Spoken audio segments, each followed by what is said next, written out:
Months after Iowa Democrats lost their first-in-the-nation status in the presidential nominating process, Iowa Republicans are now pushing to make more changes. Republican lawmakers say they are fighting to stay first, but Democrats worry it will unravel their plans. KCCI's chief political reporter Amanda Rooker explains the proposal.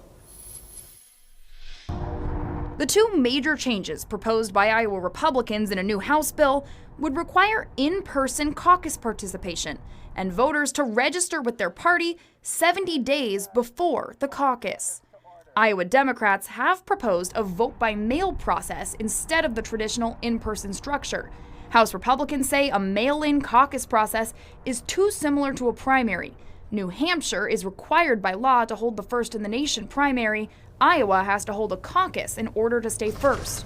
Republicans argue without this new bill, both parties are in jeopardy of losing first-in-the-nation status. If we do nothing, and the current DNC proposal before them by the state of Iowa is adopted, we lose first-in-the-nation status, period. We asked the New Hampshire Secretary of State if they view a vote-by-mail caucus process as a primary, but did not hear back.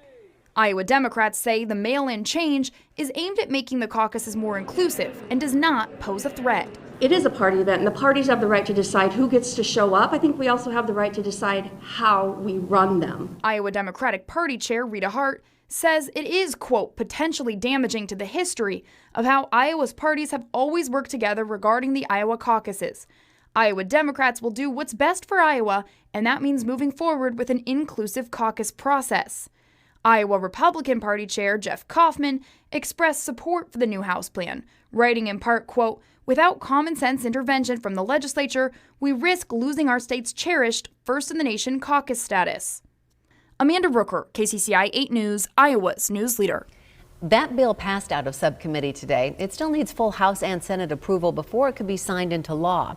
New Hampshire's GOP chair tweeted in the last hour saying if Iowa moves in the direction of primary balloting instead of a caucus, New Hampshire law would kick in, and that means New Hampshire Republicans and Democrats would try to go before Iowa. And he screenshotted an email from the New Hampshire Secretary of State saying any change for Iowa that moves toward a primary like mail-in or absentee ballots would trigger New Hampshire law.